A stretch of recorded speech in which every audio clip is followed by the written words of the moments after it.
And warm welcome to this lecture series. I, Dr. Narendra Singh, going to deliver a lecture on the topic Theories of Development and Underdevelopment. This lecture is specially designed for the students of MA or those students who are preparing for UGC NET and UPSC aspirants. Let's begin the topic.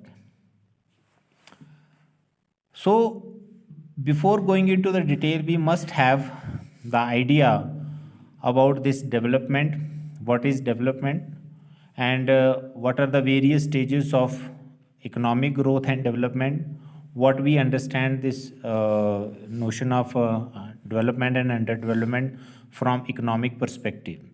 You know that development term is largely used in the economic arena, where we say that the economic growth is directly linked with the development. That this notion, these such theories related to stages of economic growth dominated the literature between the decades of 1950s and 1960s. According to this, the economic development is a process which passes through different stages. So every economic development model says that it passes through many stages. This model is purely economic. It means that it looks at the notion of development through the perspective of economy only. It looks at the problem of development purely from the economic point of view. According to the advocates of this perspective, development involves growth in savings, investment and foreign aid. कहने का मतलब ये है कि वो कहते हैं कि जो डेवलपमेंट है वो सीधी जुड़ी हुई है आप कितने पैसे जोड़ सेव कर रहे हो, है ना, आप कितने पैसे इन्वेस्ट कर रहे हो और आपके देश में कितने पैसे बाहर से आ रहे हैं. ठीक है, क्योंकि आपने इकोनॉमिक्स को अगर आप सुने, अगर हमने प्रोटेस्टेंटिज्म पढ़ा था तो मैक्स वेबर की थ्योरी में, तो उसमें वो ये कहता है कि प्रोटेस्टेंट जो थे वो कैथोलिक से क्यों एडवांस हुए, क्योंकि वो पैसे को कमाना ही अपना रिलीजन समझते थे. पैसे को कमाना नहीं है, उसको इन्वेस्ट करना है, उसको खर्चना वो एक गलत बात मानते थे. ठीक है, प्रूडेंस वाला जो कॉन्सेप्ट था. ठीक है, कि जो पैसा आएगा उसको आपने बचाना है और उसको इन्वेस्ट करना है, और investment and re investment, investment and re investment, जिससे ज़्यादा से ज़्यादा क्या हो, मुनाफा हो. ठीक है, और दूसरी बात ये, अब कुछ देश जैसे बहुत गरीब हैं जो इनके पास इतना पैसा होता नहीं है, तो फिर वो किस पे डिपेंड होंगे, फॉरेन एड के ऊपर, ताकि उनकी क्या हो सके, डेवलपमेंट हो सके. After 1960s, another approach proposed to analyze development was a structural interactionalist approach. 1960 के बाद एक और अप्रोच जो इसके साथ जुड़ी हुई थी, स्ट्रक्चरल इंटरेक्शनलिस्ट अप्रोच बोलते हैं. ये मॉडल ये कहता था कि जो अंडर डेवलपमेंट है उसको हम किस रिलेशन में देख सकते हैं, in terms of international and domestic power relationships. मतलब ये कि आपके दूसरे देशों के साथ कैसे रिलेशंस हैं. अगर आपके दूसरे देशों के साथ रिलेशंस अच्छे हैं तो ऑब्वियस है आपको काफ़ी मदद मिलेगी. अगर आपके डेवलप्ड देशों के साथ रिलेशंस अच्छे हैं तो भी आपको काफ़ी बेनिफिट हो सकता है, टेक्नोलॉजी ट्रांसफ़र हो सकता है. ठीक है, और वो आपके यहाँ पे फॉरेन एड देंगे आपको. ठीक है ना, जिसे हम कहते हैं फॉरेन डायरेक्ट इन्वेस्टमेंट, FDI का कॉन्सेप्ट हम जानते हैं इस बारे में. तो इस तरह से अगर आपकी रिलेशंस स्ट्रेंड हैं तो जो पावर्स जो हैं, जो डोमिनेंट पावर्स हैं, डेवलप्ड नेशंस हैं, वो हमेशा डेवलपिंग नेशंस को क्या करते हैं, उनको एक्सप्लॉइट करते हैं, उनके ऊपर अपनी पॉलिसीज इंप्लीमेंट करते हैं, इम्पोज करते हैं. तो इस तरह से एक relationship of subordination and super ordination वाले डेवलप हो जाते हैं. इसलिए कहते हैं जैसे बड़े पेड़ की छाया में छोटा पेड़ कभी फल फूल नहीं सकता, क्योंकि उसको धूप नहीं लगती, उसको एनर्जी नहीं मिलती. इसी तरह से जब तक कोई देश अपने पैरों पे डिपेंड नहीं होता, सेल्फ डिपेंड नहीं होता, तो हम कहते हैं कि वो तरक्की नहीं कर सकता. This is a people-oriented approach in which emphasis is essentially on locating the structural and institutional constraints existing in the path of development. ये अप्रोच ये कहती है कि जब तक हम अपने इंस्टीट्यूशंस जो हैं, हमारी सोसाइटी का जो स्ट्रक्चर है, उसको दूर नहीं करते, उसमें जो प्रॉब्लम्स हैं, उसमें जो कमियां हैं, तब तक तरक्की नहीं हो सकती। अब देखिए, आप मॉडल ऑफ डेवलपमेंट अमेरिका का ले आओ, लेकिन उसके पीछे जो छुपी हुई वैल्यू सिस्टम है वो आपके जहाँ पे आप वो इम्प्लीमेंट करने जा रहे हो वहाँ पे वो है ही नहीं, वो उसके लिए सूटेबल ही नहीं है, तो फिर वो वहाँ डेवलपमेंट नहीं हो सकती, वो मॉडल सक्सेसफुल नहीं हो सकता, क्योंकि उसके लिए प्रॉपर इंस्टीट्यूशनल अप्रोच चाहिए, वो सेटअप चाहिए, वो माइंड सेट चाहिए। अगर हम कहीं मान लीजिए कहीं एक दूर इलाके में कोई फैक्ट्री लगाते हैं या कोई इंडस्ट्री लगाते हैं, प्लांट लगाते हैं, लेकिन वहाँ पे लोग उसमें काम करने ही नहीं जाते, क्योंकि उनको लगता है कि इसमें काम करना कोई सिंफुल एक्ट है, तो वो वहाँ सक्सेसफुल नहीं हो सकता। इसलिए लोगों का वो माइंडसेट होना भी बहुत ज़रूरी है। This perspective also defines the development as a level of achievement of the objective of eradication of poverty, ensuring employment opportunities to the people, diversification of economic activities, and reduction in social and economic inequalities. ये perspective ये कहता है कि development का क्या मकसद है। Development का मकसद है गरीबी को दूर करना, एम्प्लॉयमेंट अपॉर्चुनिटीज़ लोगों को देना, और डाइवर्सिफिकेशन ऑफ इकोनॉमिक एक्टिविटीज़ करना, ठीक है, और इकोनॉमिक इनइक्वालिटीज़ को कम करना, इकोनॉमिक इनइक्वालिटीज़ और सोशल इनइक्वालिटीज़ दोनों को। तो आप समझ ही रहे हैं कि डेवलपमेंट किसके लिए होनी चाहिए, लोगों के लिए होनी चाहिए, तभी तो ये है पीपल सेंट्रिक अप्रोच। कुछ लोगों के लिए नहीं होनी चाहिए, सबके लिए होनी चाहिए, होलिस्टिक होनी चाहिए, क्योंकि अगर कुछ लोगों के लिए होगी तो ना ही ये लार्जर इंटरेस्ट में होगी सोसाइटी के, और इसमें क्या होगा, कंसंट्रेशन ऑफ वेल्थ जो है कुछ लोगों के हाथ में हो जाएगी, ठीक है, और ये अनडेमोक्रेटिक होगा। While the former approach concentrated on the production aspects of economy, the distribution aspect has become the focus of latter one. इसका मकसद सिर्फ प्रोडक्शन करना नहीं है, डिस्ट्रीब्यूशन की डिस्ट्रीब्यूशन ऑफ रिसोर्सेज होनी चाहिए इस तरह से, ताकि वो जो डेवलपमेंट मॉडल है वो सब तक पहुंच सके, उसके बेनिफिट सब तक पहुंच सके।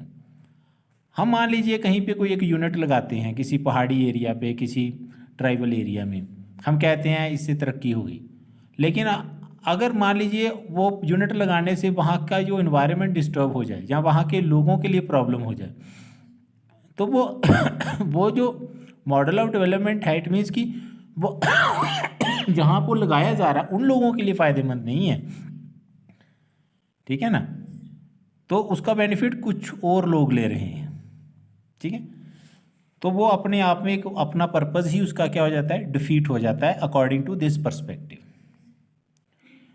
आगे हम स्टडी करेंगे थियोरीज ऑफ इकोनॉमिक ग्रोथ। अलग अलग कौन सी थियोरीज हैं जो इकोनॉमिक ग्रोथ को एक्सप्लेन करती हैं। The classical economics treated development in terms of economic growth only. One of the most popular classical economist W.A. Lewis considered the growth of per capita production as a symptom of development. एक classical economist हैं W.A. Lewis, वो ये कहते हैं कि जो development कब होती है उसका क्या इंडिकेटर है। वो कहता है कि जब पर कैपिटा प्रोडक्शन बढ़ जाती है, कहने का मतलब है कि प्रोडक्शन बढ़ने का मतलब ही डेवलपमेंट है इसके हिसाब से, क्लासिकल इकोनॉमिस्ट के हिसाब से। Keynes presented a model of development in which he emphasized that the rise in production level is important and it could be made possible only by raising savings and investment.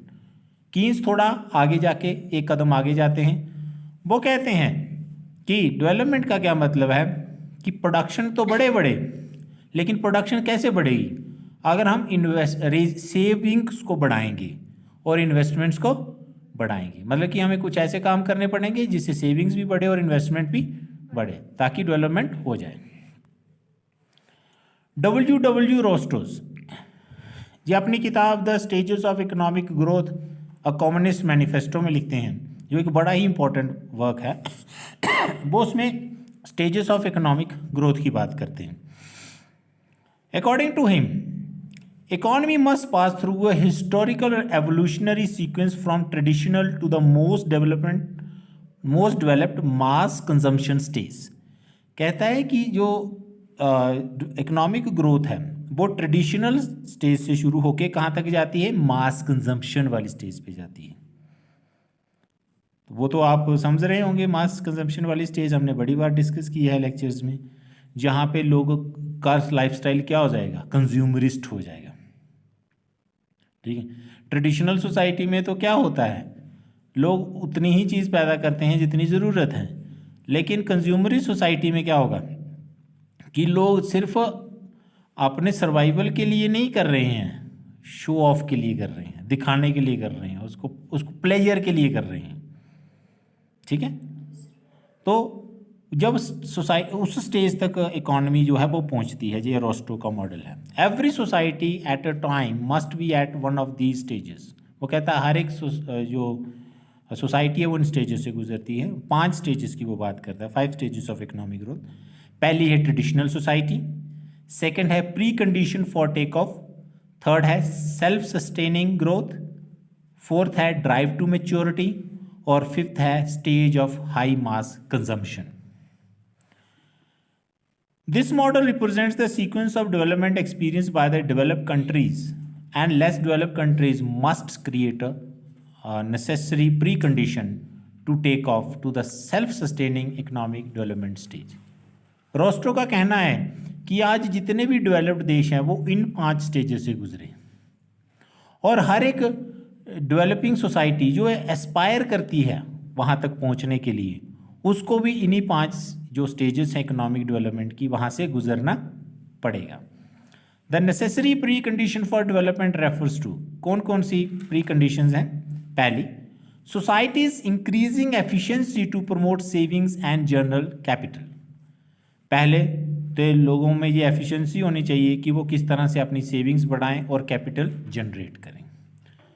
दूसरा, to develop managerial and entrepreneurial acumen of its people. ये pre condition ये होनी चाहिए कि वहाँ के लोगों में वो मैनेजरियल स्किल्स होने चाहिए और वो एंटरप्रेन्योरियल स्किल्स होने चाहिए। जब तक लोगों में वो एंटरप्रेन्योरियल स्किल्स नहीं आते तो वो प्री कंडीशन नहीं बनेगी टेक ऑफ के लिए।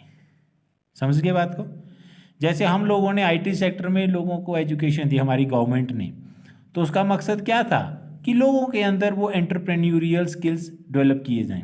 जैसे अभी हमारे प्राइम मिनिस्टर ने स्टार्टअप इंडिया वाला जो प्रोजेक्ट रखा है, तो उसका क्या मकसद है कि अगर आपके पास कोई ऐसा आइडिया है और आपके पास कैपिटल नहीं है, तो सरकार पैसा देगी, मदद करेगी, आप उस आइडिया को क्या करिए, मटीरियलाइज करिए। ठीक है, ताकि उस आइडिया का फ़ायदा लार्जर सोसाइटी में सबको हो सके। फोर्थ है to make institutional and structural reforms to cope up with new challenges of economic growth. कुछ ऐसे रिफॉर्म्स लाना इंस्टीट्यूशंस में और स्ट्रक्चर में ताकि जो इकोनॉमिक ग्रोथ है वो हो सके, जहां हमारे सामने जो चैलेंज है उनको हम हैंडल कर सकें। देखिए, हमने मान लीजिए कोई नई इंडस्ट्री लगानी है किसी एरिया में, लेकिन वो जो इंडस्ट्री लगाने आ रहा है, जो पैसा लगाने आ रहा है, उसको इतने सारे कागजी कार्रवाई से गुजरना पड़ रहा है, उसको इतनी जगह पे करप्शन देनी पड़ रही है कि उसका मूड ही चेंज हो जाता है। वो कहेगा छोड़ो परे, यहाँ तो वैसे ही बड़ा पंगा है, तो वो उसको डिस्करेज करेगा। तो हमें कुछ ऐसे इंस्टीट्यूशन रिफॉर्म्स करेंगे जो को डिजिटल सारे डॉक्यूमेंट्स होंगे ताकि वो आसानी से हो सके, कोई रुकावट ना आए, टाइम कम लगे। इसलिए टाइम टू टाइम जो इंस्टीट्यूशनल रिफॉर्म्स हैं, लॉज हैं, वो चेंज करते रहना बहुत ज़रूरी होता है। रोस्ट्रो ये भी कहते हैं, according to Rostow, when a society saves about 15 to 20% of its gross national product, it is an ideal pre condition for faster economic growth. वो कहता है जब एक सोसाइटी 15 से 20% जो ग्रॉस नेशनल प्रोडक्ट है उसको सेव कर लेती है, तो इसका मतलब है कि अब उस देश की, उस सोसाइटी की जो इकोनॉमिक ग्रोथ है वो तेज़ी से होगी। ठीक है, उसके बाद but only saving and its investment is not enough for satisfactory economic take off. The important thing is that it should accompanied by efficient human capital, managerial and entrepreneurial skills. सिर्फ सेविंग कर देना, investment कर देना काफ़ी नहीं है take off के लिए। इकोनॉमिक टेक ऑफ को आप ऐसे समझिए, जब जहाज उड़ने वाला होता है, पहले जहाज क्या करता है, एक स्पीड पकड़ता है रनवे के ऊपर, फिर एक ऐसी स्टेज आती है कि प्रेशर बनता है और फिर वो हवा में उड़ जाता है। उस स्टेज को बोलते हैं टेक ऑफ स्टेज। लेकिन उस टेक ऑफ से पहले उसको क्या करना है, दौड़ना है, उसको मेहनत करनी है ताकि वो उस स्टेज तक पहुंच सके, वो इतना प्रेशर जनरेट हो सके, ठीक है, ताकि अगेंस्ट द जो ग्रेविटेशनल पुल है वो ऊपर हवा में उड़ सके, उस ग्रेविटेशनल पुल को वो ब्रेक कर सके। इसीलिए वो कहता है कि कुछ ऐसी नेसेसरी कंडीशन ज़रूरी हैं। उसमें वो सेविंग्स भी बात करता है, जीएनपी की बात करता है, लेकिन उसके साथ वो कहता है सिर्फ यही नहीं है, हमें अपने लोगों में वो माइंड तैयार करना पड़ेगा। जैसे हमारे गुजरात के लोग जो हैं हिंदुस्तान में एंटरप्रेन्योरियल माने जाते हैं, है ना, पंजाब के लोग भी एंटरप्रेन्योरियल माने जाते हैं, कि मतलब कि वो टेक्नोलॉजी के साथ प्ले करते हैं। गुजरात, महाराष्ट्र, ठीक है, बेंगलोर, इस तरह के जो एरियाज़ हैं, हब्स हैं, जहाँ पे लोग टेक्नोलॉजी के साथ प्ले करते हैं और नए नए इनोवेटिव आइडियाज़ देते हैं। तो ऐसे हमें क्लस्टर्स तैयार करने होंगे, हमें एजुकेशन भी लोगों को ऐसी देनी होगी कि वो क्या कर सके, हमें एक एंटरप्रेन्योरियल माइंडसेट बना सकें। सिर्फ रट्टे वाली एजुकेशन से बात नहीं बनेगी अगर किसी सोसाइटी ने अपनी इकोनॉमिक ग्रोथ को एनहांस करना है तो। अगर हम इस मॉडल में आगे पिछले वाले कुछ मॉडल देखें, जैसे हमने पहले भी कुछ लेक्चर्स में सीखा है, पढ़ा है, जैसे कार्ल मार्क्स भी अपनी किताब, अपनी theory economic history of development में क्या कहते हैं कि every society pass through primarily 3 major stages, slavery to feudalism, feudalism to capitalism. According to him, these stages in fact represent transition of economy from agrarian to industrial following the technological development. उसका भी यही कहना है कि जब एक stage से दूसरी स्टेज में कोई सोसाइटी जाती है तो चेंज क्या होता है, mode of production, means of production. अब मीन्स ऑफ प्रोडक्शन क्या है, मोड ऑफ प्रोडक्शन क्या है, जिसमें टेक्नोलॉजी का इन्हांसमेंट हो रहा है ना, सिंपल टेक्नोलॉजी से कॉम्प्लेक्स टेक्नोलॉजी आ रही है. और वो टेक्नोलॉजी का एडवांस, सिर्फ टेक्नोलॉजी ही एडवांस नहीं हो रही है, उससे सोसाइटी भी एडवांस हो रही है, उससे पूरी सोसाइटी का मेकअप चेंज हो रहा है. क्योंकि मार्क्स अपनी उसमें डेफिनेशन में क्या बोलता है, what is mode of production. Mode of production is equal two forces of production plus social relations of production. What is that social relations of production, this social relations of production mean society changes at the level of society. तो social makeup भी अपने आप change हो जाता है. तो इस तरह से मार्क्स भी अपनी किताब में यही जस्टिफाई कर रहा है. और इस स्टेज में वो कहता है कि because society pass on from every society is divided into 2 classes, have and have nots. Haves are those who have control over means of production, have nots are those who don't have a control over means of production, and they are always in the position of subordinates. आगे हम marks के बाद अगर हम next theories की बात करें जो इकोनॉमिक ग्रोथ की बात करती हैं, theories of positivist development. According to them, development does not mean merely a rate of growth in material gains and improvement in material standards of living, but it also includes such social and cultural changes in the society which may facilitate material progress. Positivist development की जो perspective है उसके हिसाब से development का मतलब सिर्फ growth हो जाना कि हमने कितना मटेरियल गेन किया है वो नहीं है, कि लोगों का कितना स्टैंडर्ड ऑफ लिविंग हाई हो गया, सिर्फ वो नहीं है. उनका सोशल चेंज भी होना चाहिए, वहाँ पे कल्चरल चेंज भी होना चाहिए, नहीं तो पॉसिबल नहीं है. वो जो ग्रोथ होगी वो सस्टेन नहीं होगी, वो सस्टेनेबल ग्रोथ नहीं होगी, वो कॉन्टीन्यूटी में नहीं रहेगी.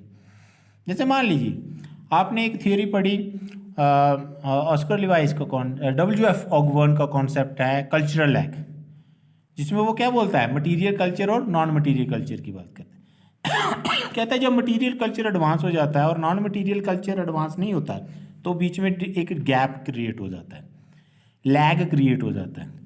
लोग मटीरियली तो एडवांस हो गए लेकिन नॉन मटीरियली नहीं एडवांस है. Non material means value wise, norms wise, tradition wise लोगों की सोच अभी भी पुरानी है. आपने कपड़े तो वेस्टर्न वाले डाल लिए, लेकिन सोच आप में फ्यूडल सोसाइटी वाली है। तो सिर्फ कपड़े मॉडर्न पहन लेने से लोग मॉडर्न थोड़े हो जाते हैं, जबकि आपकी सोच तो अभी भी पुरानी है। अभी भी आप 1000 साल पुरानी सोच में जी रहे हो, तब कहाँ से मॉडर्न होगी? कपड़े पहनने से क्या होता है ना? खाना खाने से क्या होता है? अगर आपने बड़ा वेस्टर्न खाना खाना शुरू कर दिया तो फिर क्या हो गया? आप मॉडर्न हो गए क्या? तो इट मीन्स कि सिर्फ आपकी आउटलुक से बात नहीं बनेगी। आपके पास मोबाइल फ़ोन एडवांस आ गया, एडवांस स्टेज का आ गया, आपके पास सारी फैसिलिटीज़ एडवांस स्टेज की हैं, लेकिन आप अपनी फैमिली में अभी भी वही फ्यूडलिस्टिक माइंडसेट के साथ रह रहे हो, तो वो ग्रोथ जो है वो सस्टेनेबल नहीं होगी, क्योंकि आपको उसके साथ साथ अपनी सोच को भी बदलना होगा। उसमें आपको विमेन को भी साथ लेके चलना होगा, दूसरे जो मार्जिनलाइज सेक्शंस हैं सोसाइटी के उनको भी साथ लेके चलना होगा, तभी एक सस्टेनेबल ग्रोथ होगी। नहीं तो वो क्या करेगी? इनइक्वालिटीज़ क्रिएट करेगी, वो सोसाइटी में क्योस और डिसऑर्डर क्रिएट करेगी, अनार्की क्रिएट करेगी, इम्बैलेंस क्रिएट करेगी। वो किसी सोसाइटी के लिए अच्छा नहीं है।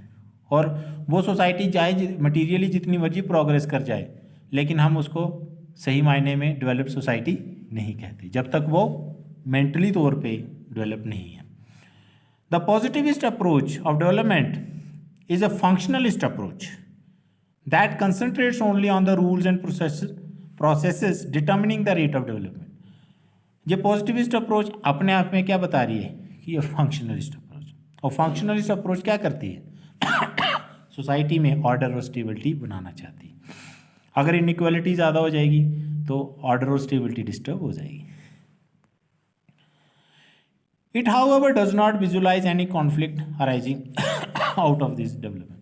हालांकि ये जो पॉजिटिविस्ट अप्रोच है डेवलपमेंट की, वो किसी भी तरह से ये नहीं देख रही कि ये जो मॉडल ऑफ डेवलपमेंट है इससे किसी तरह की कॉन्फ्लिक्ट वाली सिचुएशन इमर्ज हो रही है, क्योंकि फंक्शनलिस्ट हमेशा क्या कहते हैं कि जो हो रहा है ठीक हो रहा है, और अपना उसका एक सेल्फ मैकेनिज्म है जिसमें वो चीज़ों को क्या कर देते हैं? रिस्टोर कर देते हैं।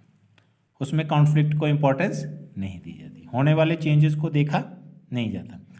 इसी कड़ी में 2 सोशियोलॉजिस्ट हैं जो इस तरह की जो अप्रोच है उससे जुड़े हुए हैं। One is August Comte, second one is Talcott Parsons, whose views may be linked with the positivist approach of development. अगर हम कॉम्ट की बात करें, Comte as a positivist thinker, in his book Positive Philosophy, he talks about that every society passed through 3 stages. What are those stages? Theological stage to metaphysical stage, and metaphysical stage to positivist stage. What is theological stage? Theological state is, you can say it is a traditional society, a society where religion is dominant, where the principles of divine powers, okay, that overall influence our lives. We find whatever is happening in our society, in our surroundings, we try to find the reason in those divine principles only. We do not go into the science and reason and logic. That society was largely inflicted with the problem of ignorance and superstitions. But in the second stage, technology advanced, people advanced, and people started little bit questioning arises in the minds of the people. People starts going into the abstraction. This was the second stage of society. And the third stage, it is a positivist stage. Positivist stage, that stage of society according to Comte, where people started thinking rationally, scientifically. They start questioning each and everything. They try to test the validity of each and everything under the what? Under the litmus test of what? Scientific principles. If that thing is proved by the scientific principles of reason and rationality, logic, only then you can believe in it. Only that thing maintains the reliability and validity. Otherwise, reliability and validity of any statement cannot be considered as a truth. Okay, that may be a myth, that may be a stereotype.